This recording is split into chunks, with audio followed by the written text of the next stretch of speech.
Los Angeles Pharrell Williams remembers the exact moment when he realized he was ready to return to N.E.R.D, his long-running side project with Chad Hugo and She Haley. In the beginning of 2016, he dyed his hair green. The minute I looked in the mirror, I was like, oh, starting N.E.R.D now. He had just left Nashville, where he'd been producing and writing on Wanderlust, an album by the unflinchingly smooth country group Little Big Town. And he was coming off the peak of his career as a recording artist. Blurred Lines, his limber collaboration with Robin Thicke, and Get Lucky, his disco revival with Daft Punk, held number 1 and 2 on the Billboard Hot 100 for a time in 2013. The next year, the pop gospel hymn Happy became his first number 1 as a lead artist, and the song that vaulted him into the stratosphere. He wore an artfully goofy hat to the Grammys. He joined The Voice as a coach. He sat for an interview with Oprah, and cried.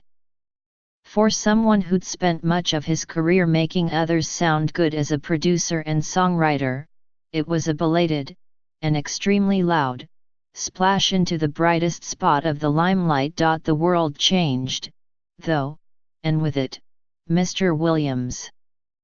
The version of him that appears on the new N.E.R.D album, No_1 Ever Really Dies, is anti-happy, and anti-happy. He is exasperated by the police shootings of unarmed Black Americans. The election of Donald J. Trump stymies him.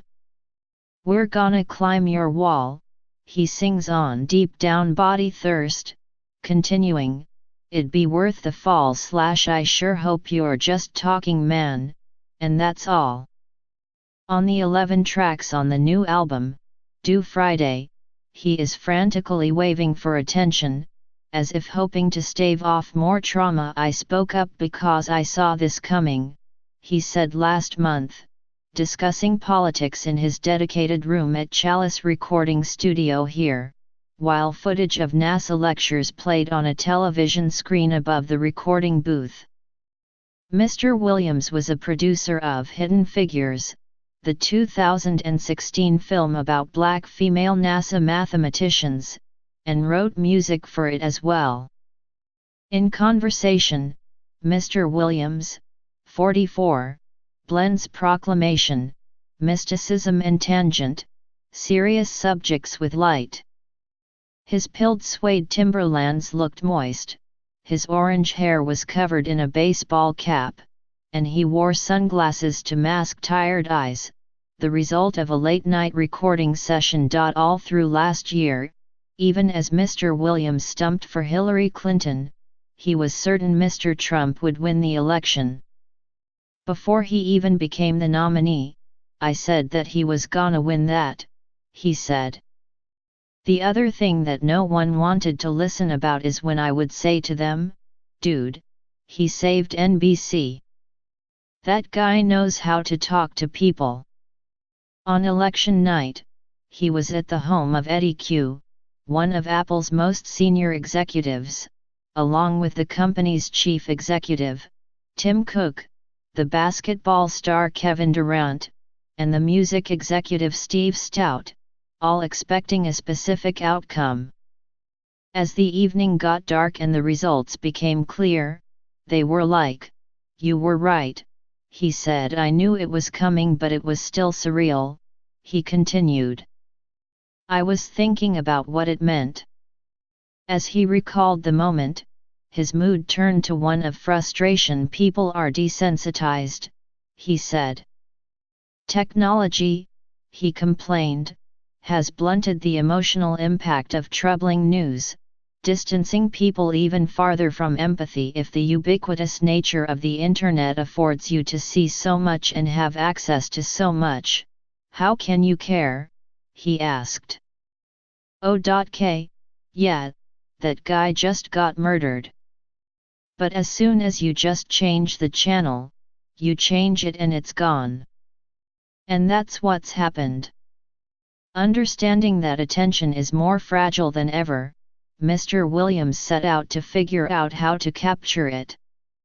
Skepticism and outrage are all over No_1 Ever Really Dies, which is in part a strident Trump-era protest album. It is sly and earnest, full of songs that move anxiously in several directions: punk, new wave, funk, soul, hip-hop, and full of agitated vocals from Mr. Williams and Mr. Haley. The album's centerpiece and highlight is the nervous yet blissful Don't Do It, written about the killing of Keith Scott by Charlotte, NC Police last year. For Mr. Williams, one of pop's most ubiquitous and versatile figures, he was recently on the cover of Vogue and released a collaborative sneaker with Chanel. N.E.R.D serves as his palette cleanser, he said. Mr. Williams works in cycles, Mr. Haley said. When he feels like he's too glossy, he has to figure out how to muddy himself back up again. N.E.R.D began in the early 2000s as Mr. Williams and school bandmate Mr. Hugo were redefining hip-hop opulence as the Neptunes, superstar producers for Jay-Z, Clips, Ludacris, and more. The group's 2001 debut album, In Search Of, was a reaction to that time, and remains the most indelible of the trio's releases. The new album is its fifth. In its time it was novel, a collision of styles that reframed rock and funk through a hip-hop lens. Not a giant commercial success, it nevertheless has become something of a secret handshake. You can hear its reach in everything from Kanye West to Tyler, the Creator. Now, such musical melding is commonplace, thanks largely to the blurring force of the Internet, which has made cultural recontextualization much more efficient. And so N.E.R.D's disruptions have evolved, too.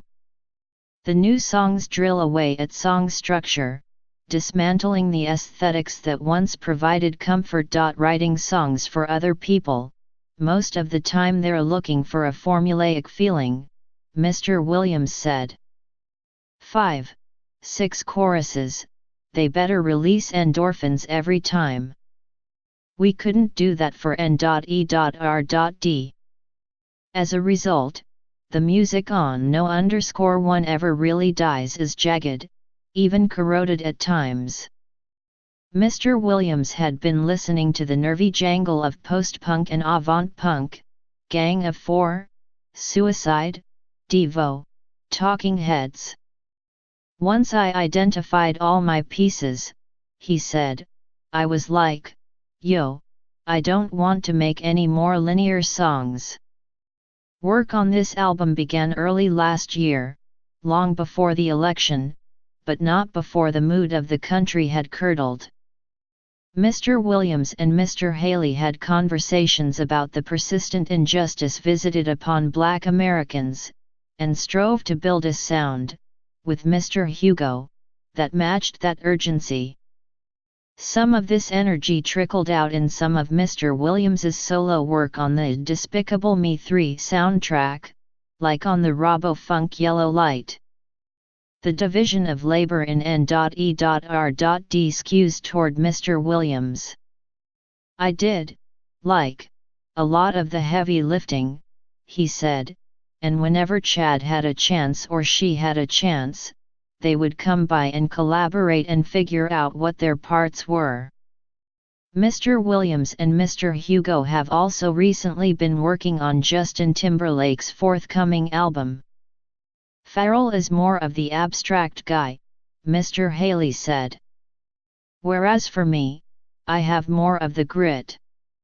I have more of the edge, so to speak, in terms of having my feet more planted to what reality is.